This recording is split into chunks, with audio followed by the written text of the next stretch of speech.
tudo bem?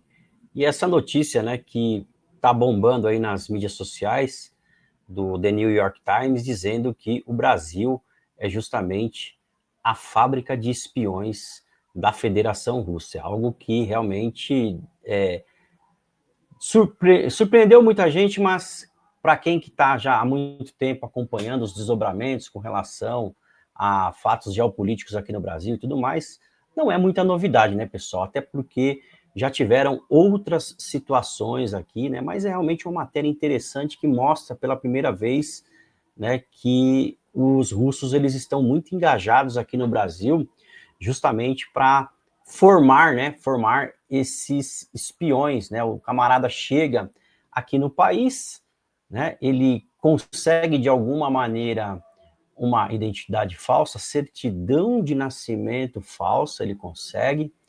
E um detalhe interessante é que ele começa, de certa forma, a se inserir no meio social. Ou seja, no caso, né, dessa reportagem, um dos espiões, ele literalmente montou uma empresa de impressora 3D, e inclusive, né, uma namorada, né, uma brasileira, ele ficou muito tempo com essa, pode dizer que era realmente a mulher dele aqui no Brasil, né? E nem essa mulher, ela desconfiava, né? Ela não desconfiava a respeito disso, né? E em determinado momento, é claro, ele ficou angustiado porque não estava conseguindo sair do Brasil para literalmente aí atingir algum alvo, né? Porque eles estavam usando aqui o país aqui justamente só para plataforma. Ou estão usando, né, pessoal? A gente não sabe a quantidade certa de quantos espiões que estão espalhados aí Brasil afora, a gente não tem noção, e quanto tempo que esses caras estão aqui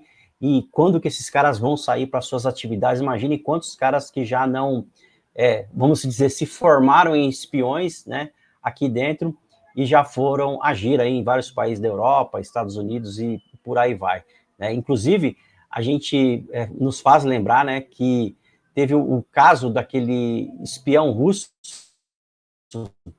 que o Sergei Vladimirovich Cherkasov, é o que está passando a foto, né, de 37 anos, um cara novo, relativamente novo, e o que esse camarada fez? Ele ficou bastante tempo aqui no Brasil e ele conseguiu realmente uma identidade, conseguiu certidão de nascimento e tudo mais, estudar aqui no Brasil, realmente falando bem português e tudo mais, e ele, de certa forma, ele estava tentando se infiltrar no Tribunal Penal Internacional, fez a ficha lá, tudo mais, né, participou lá de um processo seletivo, mas o pessoal conseguiu, através de algumas informações, verificaram que não era a pessoa que se dizia ser brasileiro, não era, né? Então, aí ele acabou caindo, né, foi preso, e está preso até hoje, esse cara aí, está preso na Penitenciária Federal de Brasília, inclusive foi ameaçado aí pelo PCC, né,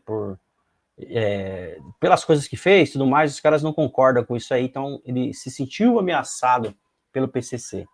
Então, o que chama realmente a atenção é a quantidade de indivíduos que estão aqui no Brasil, né, e o objetivo, os caras utilizarem literalmente a plataforma, né, o Brasil como plataforma para fazer as suas ações. Eu lembro muito bem que quando eu tive em Paris, né, em conversa com algumas pessoas, inclusive com alguns brasileiros de lá, o pessoal justamente falava o seguinte, que o brasileiro ele tem cara de todo mundo, né? O brasileiro ele parece com muita gente justamente por causa da nossa miscigenação, né? Essa mistura de raças e tudo mais.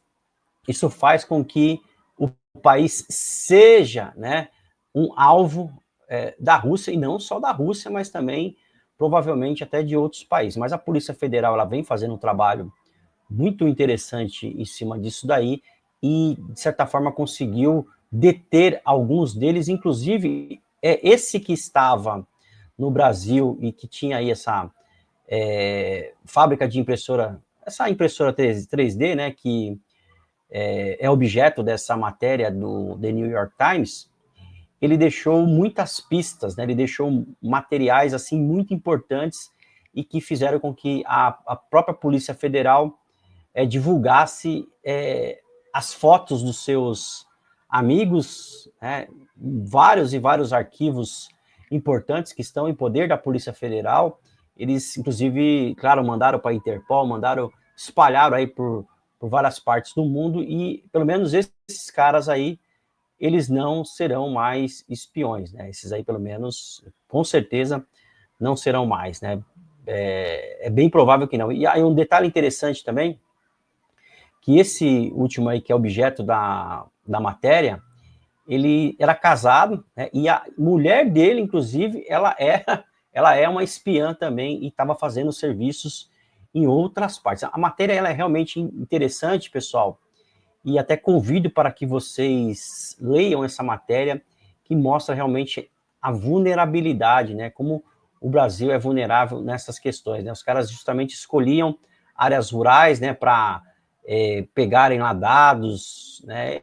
Infelizmente, né, pessoal, a gente sabe que, de repente, para o cara conseguir uma certidão de nascimento, conseguir um documento desse aí, infelizmente, acaba tendo ali uma corrupção de agentes, ou uma corrupção aí de pessoas relacionadas a cartórios e tudo mais, né? Isso aí a gente sabe que acontece muito, essa questão de documentação falsa, né? Então, pode ser também das facilidades, assim, que tanto o russo ou, sei lá, outros espiões tenham como alvo o Brasil, justamente por causa dessa facilidade. E a gente precisa realmente evoluir bastante nesse sentido, né? O Brasil precisa aplicar a tecnologia para que essas coisas não voltem a acontecer, até porque, imagina, né? O cara vem aqui para o Brasil, ele pega aí uma identidade, né? Tinha até um caso, né, que eles mencionaram, que esse indivíduo, ele pegou a identidade de uma pessoa que nem existiu. Olha só, tinha o nome da mãe, né? A mãe tinha falecido, mas ela não teve filhos, né? Então, realmente, o cara utilizou os dados, né, de outras pessoas, né? E o problema é o seguinte, né, pessoal? Quantos dados que nós temos aí, notícias, né, de espalhamento de dados, né? Infelizmente, às vezes a gente acaba se inscrevendo em tantas coisas aí, coloca seus dados em tantas coisas, isso aí acaba virando um banco de dados valioso para os criminosos, valiosos por essa gente aí que realmente vem fazendo o mal, né? E, inclusive, até recentemente, teve uma situação dos caras estarem comprando, literalmente, a leitura da íris, né? Você chegar num dispositivo, fazia a leitura da íris, capturava a sua íris para um banco de dados, pagava lá R$ 600, que é um valor considerável, né? Mas só que as pessoas se esquecem que isso aí, no futuro, né, com tanta tecnologia, com tanto avanço que vem acontecendo a todo dia, a todo momento, isso aí pode ser utilizado, inclusive, para coisas ruins, né, inclusive para crimes e tudo mais, né, mas eu convido aí vocês para que leiam, né, A Fábrica de Espiões, serviços de inteligências russos transformaram o Brasil em uma linha de montagem de agentes infiltrados. Vale a pena ler essa matéria aí. Beleza, meus amigos? Todo dia live aí, praticamente, às 21 horas no nosso canal. Se inscreva no canal, deixa o like se você gostou do vídeo e compartilhe para os seus amigos. Beleza, pessoal? Um grande abraço a todos. Valeu!